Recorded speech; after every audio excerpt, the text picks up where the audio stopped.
बहुत समय पहले एक घने जंगल के किनारे बसे छोटे से गांव में एक पुराना वीरान खंडहर था। इस खंडहर को लेकर गांव में कई कहानियां मशहूर थीं, जिनमें से सबसे डरावनी थी एक चुड़ैल की कहानी। कहते हैं इस खंडहर में एक चुड़ैल का राज छिपा हुआ था, जो गांव वालों के दिलों में खौफ भर देता था। जो भी उस खंडहर के पास जाता, वह कभी लौटकर नहीं आता। गांव में रात का सन्नाटा छा जाता था, क्योंकि लोग इस बात से डरते थे कि चुड़ैल की आत्मा रात को जागती है और जो भी उसके सामने आता, वह उसका शिकार बन जाता। गांव के बुजुर्गों का कहना था कि रात को खंडहर के पास जाने वाले लोगों की चीखें सुनाई देती थी, लेकिन कोई उनकी मदद नहीं कर पाता था। कई पीढ़ियों से लोग इस खंडहर से दूर रहते आए थे, लेकिन इसके रहस्य को कोई सुलझा नहीं पाया। गांव के बीच में एक नौजवान लड़का रहता था, जिसका नाम विक्रम था। विक्रम को इस तरह की डरावनी कहानियों में कभी विश्वास नहीं होता था। वह जिज्ञासु और निडर था, और उसने ठान लिया था कि वह इस खंडहर में जाकर सच्चाई का पता लगाएगा। उसे यह जानने की बेचैनी थी कि आखिर चुड़ैल का राज क्या है, और क्या वाकई वहां कोई भयानक ताकत छिपी हुई है। एक रात जब पूरा गांव गहरी नींद में था, विक्रम ने अपने दोस्त अर्जुन के साथ खंडहर की ओर जाने का निर्णय लिया। अर्जुन थोड़ी हिचकिचाहट में था, लेकिन विक्रम के साहस ने उसे भी प्रेरित कर दिया। दोनों खंडहर की ओर चल पड़े। आसमान में बादल घने थे और हवा में अजीब सा सन्नाटा छाया हुआ था। खंडहर के पास पहुंचते ही अर्जुन को अजीब सी घबराहट महसूस होने लगी। उसने विक्रम से कहा, मुझे नहीं लगता कि हमें यहाँ आना चाहिए था। ये जगह बहुत अजीब है। लेकिन विक्रम ने उसे शांत करते हुए कहा, डरने की कोई जरूरत नहीं। ये सब गांव वालों के मनगढ़ंत किस्से हैं। हमें यहाँ सिर्फ सच्चाई का पता लगाना है। खंडहर के मुख्य द्वार पर पहुँचते ही दरवाजे अपने आप खुल गए, जैसे कि किसी अदृश्य शक्ति ने उन्हें खींच लिया हो। दोनों दोस्त धीरे धीरे अंदर दाखिल हुए। खंडहर के अंदर का माहौल बेहद रहस्यमय था। चारों ओर धूल जमी हुई थी और दीवारों पर पुरानी तस्वीरें टंगी थी, और साथ ही एक धीमी सी सरसराहट की आवाज आई।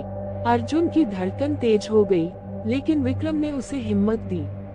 वे दोनों खंडहर के एक कमरे में पहुंचे, जहां एक पुरानी लकड़ी की मेज पर एक चमचमाती तलवार रखी थी। विक्रम ने उस तलवार को उठाने की कोशिश की, लेकिन तलवार इतनी भारी थी कि वो उसे हिला भी नहीं पाया।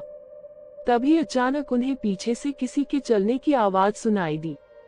वे दोनों मुड़े और देखा कि उनके सामने एक लंबी काली छाया खड़ी थी।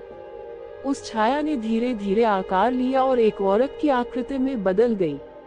वह औरत बहुत भयानक लग रही थी। उसके बाल बिखरे हुए थे, उसकी आंखें गहरी और चमकदार थीं, और उसकी मुस्कान में एक अजीब सी शैतानी झलक थी। ये वही चुड़ैल थी जिसके बारे में गांव के लोग बात करते थे। चुड़ैल ने ठंडी आवाज में कहा, कौन हो तुम, जो मेरे राज को जानने आए हो। विक्रम ने हिम्मत जुटाकर जवाब दिया, मैं विक्रम हूँ। मैं इस गांव का निवासी हूँ और मैं यहाँ ये जानने आया हूँ कि तुम कौन हो और तुम्हारे बारे में जो कहानियाँ सुनाई जाती हैं, उनमें कितनी सच्चाई है। चुड़ैल ने विक्रम की ओर ध्यान से देखा और फिर बोली, तुम साहसी हो, लेकिन तुम्हें पता नहीं है कि तुम किससे बात कर रहे हो। ये खंडहर मेरा घर था और तुमने इसे अपवित्र कर दिया है। अब तुम इसके नतीजे भुगतोगे। विक्रम ने धैर्य के साथ पूछा, तुम कौन हो और यहाँ क्यों हो। चुड़ैल ने एक लंबी सांस ली और कहा, मेरा नाम ललिता था।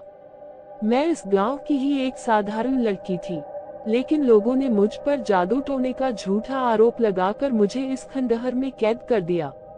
उन्होंने मुझे मौत के घाट उतार दिया, लेकिन मेरी आत्मा कभी मुक्त नहीं हो पाई। मैं यहाँ फंसी रह गई और अब मैं उन सभी से बदला ले रही हूँ जिन्होंने मेरे साथ अन्याय किया। विक्रम को ये सुनकर बहुत दुख हुआ, लेकिन उसने अपनी आवाज में सहानुभूति लाते हुए कहा, तुम्हारी आत्मा अब भी दुखी है, लेकिन बदला लेने से तुम्हें शांति नहीं मिलेगी।